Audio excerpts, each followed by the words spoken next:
Hey yo, what's up? You know what it is, your boy TDG. Welcome back to Run That ReXXX, everybody. And today we are going to get started on, killing stuff. Because, that's what we do on Run That ReXXX. We go in the shit and, we straight up shoot you, slice you motherfuckers, dog time your ass. That's what we do. Shout out to Dude Bro. However, in order for us to continue, I have to try to kind of sort of explain how we're going to go through all of this, because as I kind of sort of hinted to earlier, is that the game throws a twist at you early on, and by making sure that you do certain things before you do other certain things, it makes your life a lot easier. But we'll get more into that later.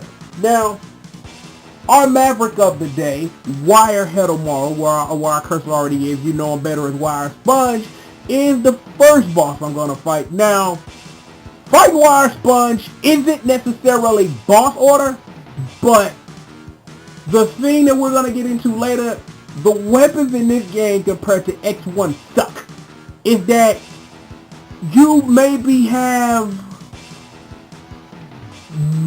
two weapons that actually do anything on offense legitimately, and we pick up those, we pick up one of those, fairly quickly, but the rest of the weapons are kind of, and all the weapons do, but the thing is, instead of like having certain weapons like I used in Mega Man X, my abuse of the chameleon thing being famous, is that in this game, the weapons have more of a use because you use them to access more of the secrets, and then there's a thing later in the game to get you that shows you where everything is. But getting the strike chain from Wire Sponge is important because it is the most useful non-attacking weapon in this game you have. There's one that comes close, and it does have an offensive use, but we really won't be taking advantage of it all too much. But I think I have explained enough for now. Wire Sponge, time to die! Wire Sponge, the Weather Control Center.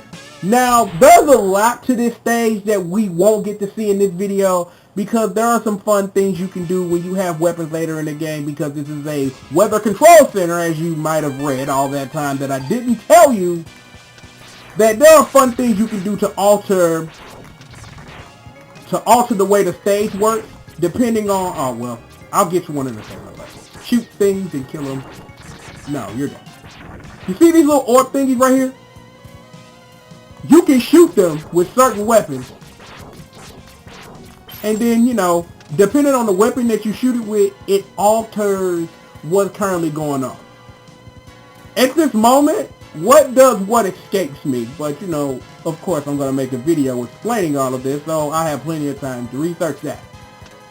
Now, I don't know if you were paying attention, because I sure wasn't. At the beginning of the stage, I grabbed the game's first heart tank. Now, that is a reason why I do come to this stage first, other than the use of, having the strike chain for some cool, fun stuff later on, is that getting that heart tank early, because in this game,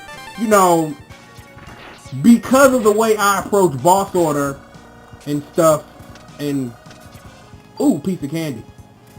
What is this door? You're going to have to wait you're going to have to wait one more video to find out what that door does. I just wanted to just show you its existence. We'll explain all that later. But like I said, the reason I like coming to Wire Sponge first is because, I can grab the heart tank and a sub tank pretty early. And then the addition of having the strike chain available for the next stage I go to is also pretty awesome. So, again, tactical thinking here, children. That's important. It's one of the earliest rules of warfare you learn, and it's one of the most important. Having a plan is important. It always is. It always will be, and that will never change. And look, we're already at the end of the stage. I do, however, hate this part though, because of this little thing right here.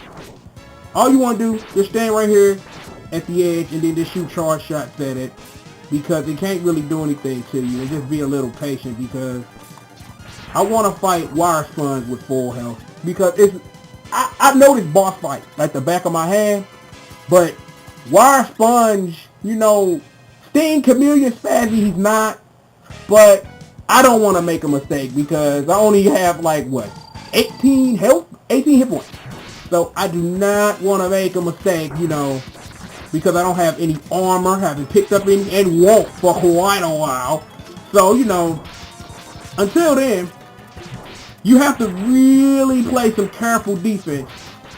And, and plus, the thing about Wire Sponge, which is also important, which is why, this game is, a little more non-linear, is because Wire Sponge has two weaknesses.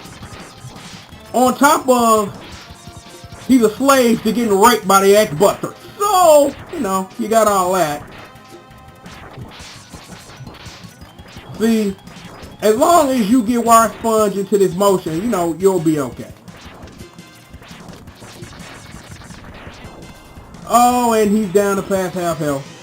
Just stand right up on him and watch the thunder fly. Oh, see? That's what I'm talking about. That right there. But no matter.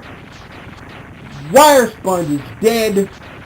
I almost got killed, but we got the job done.